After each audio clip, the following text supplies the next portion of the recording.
Então eu vou aproveitar aqui uma citação do próprio Glauber, né, sobre o Olney, para a gente caminhar, né, para usar de ponte aí para a próxima temática, que é o seguinte, né? Abre aspas para Glauber Rocha. Olney é a metáfora de uma alegoria, retirante dos sertões para o litoral. O cineasta foi perseguido, preso e torturado. A Embrafilme não o ajudou, transformando-o no símbolo do censurado e reprimido.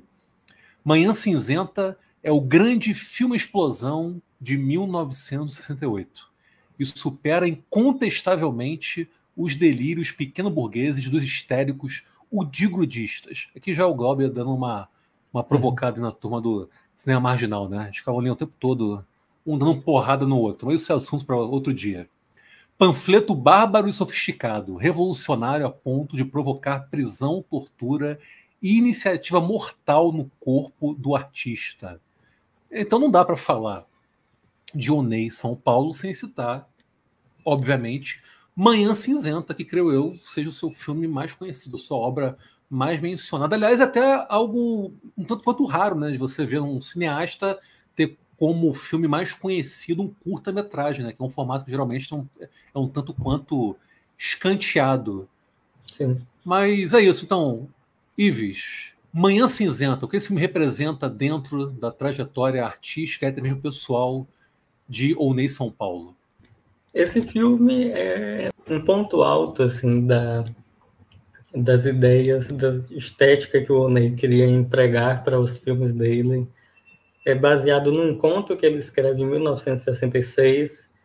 Ele se muda para o Rio de Janeiro em 1967, realiza esse filme em 68, que vai ser lançado em 69. É o filme mais que circulou mais em festivais internacionais, porque ele não podia circular aqui no Brasil porque ele foi proibido. Mas ele não foi simplesmente proibido. A ditadura buscou todas as cópias do Manhã Cinzenta e destruiu. Se hoje a gente tem uma cópia do Manhã Cinzenta, é graças a Cosme Alves Neto, que foi curador da Cinemateca do MAN, do Museu de Arte Moderna do Rio de Janeiro, que pegou o filme Manhã Cinzenta, trocou de lata com outro filme e o Manhã Cinzenta conseguiu permanecer, conseguiu persistir, ainda que marginalmente, numa cultura cinéfila brasileira. Então, a cópia até que a gente tem hoje, a cópia que o Oney conseguiu exportar clandestinamente para os festivais a partir de 69, é tudo com base nessa cópia que foi assim, trocada de lata lá no Man do Rio. Mas tudo isso por causa de um sequestro de avião. E aí que a gente começa, né, essa história do Manhã Cinzenta. O Oney já sabia que o filme era muito controverso, ele não passou o filme pela censura, que ele já sabia que o filme não ia ser aceito, o filme seria completamente recortado, ia ser proibido. Então ele consegue fazer exportar clandestinamente para alguns festivais, e aí voltando do Festival Internacional de Vinha del Mar, que ele recebe a notificação de que os militares estavam procurando ele, especificamente a aeronáutica estava procurando ele, porque um avião foi sequestrado com o embaixador dos Estados Unidos e desviado para Cuba. Quando os militares fizeram a batida na casa dos guerrilheiros, um dos guerrilheiros era diretor de um cineclube no Rio de Janeiro. Eles encontraram assim um papel que falava sobre o Manhã Cinzenta, uma espécie de algum documento assim que mostrava que o Oney tinha passado esse filme para esse diretor de cineclube, mas a ideia seria de fazer a exibição no cineclube. Os militares passaram a suspeitar que o Oney tivesse alguma coisa a ver com o sequestro. A história mais repassada era de que o filme teria sido exibido no avião, né? para mostrar o que é que o Brasil estava passando naquele momento, já que o filme é sobre estudantes que são presos e torturados, sobre opositores que não podem levantar a voz contra um governo ditatorial. Ainda assim, quando o Oney fica sabendo que os militares estão atrás dele, ele se apresenta voluntariamente para ser interrogado. Mas numa dessas apresentações, ele termina sendo sequestrado pelos militares. E eu estou falando sequestrado porque a família ficou sem notícias de Oney depois que ele foi preso. Então, isso é um sequestro. Né? Não é simplesmente prisão. Porque prisão você sabe onde é que o seu parente está. No sequestro, você leva para algum lugar desconhecido. E durante esse sequestro, ele foi submetido à tortura, tudo isso por conta do Manhã Cinzenta. E durante esse sequestro, ele foi levado para diversos lugares para fazer a apreensão das cópias do Manhã Cinzenta. Então foram para os laboratórios, foram para a casa do próprio Oney. O Oney, na época, tinha 3 filhos crianças que testemunharam tudo isso. E aí tinha todo o jogo psicológico assim dos militares de fazer essa tortura também utilizando a família do Oney, utilizando as crianças, né, de você apontar a arma para a cabeça de criança, né? E o pai está ali e o pai está sendo torturado com esse tipo de coisa. Agora, por que a gente fala que esse processo é por conta do filme?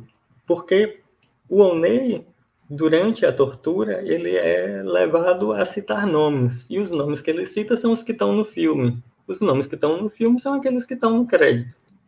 Então tem esse processo de humilhação assim, de uma pessoa para conseguir nomes, mas que são nomes que já estavam ali registrados num lugar.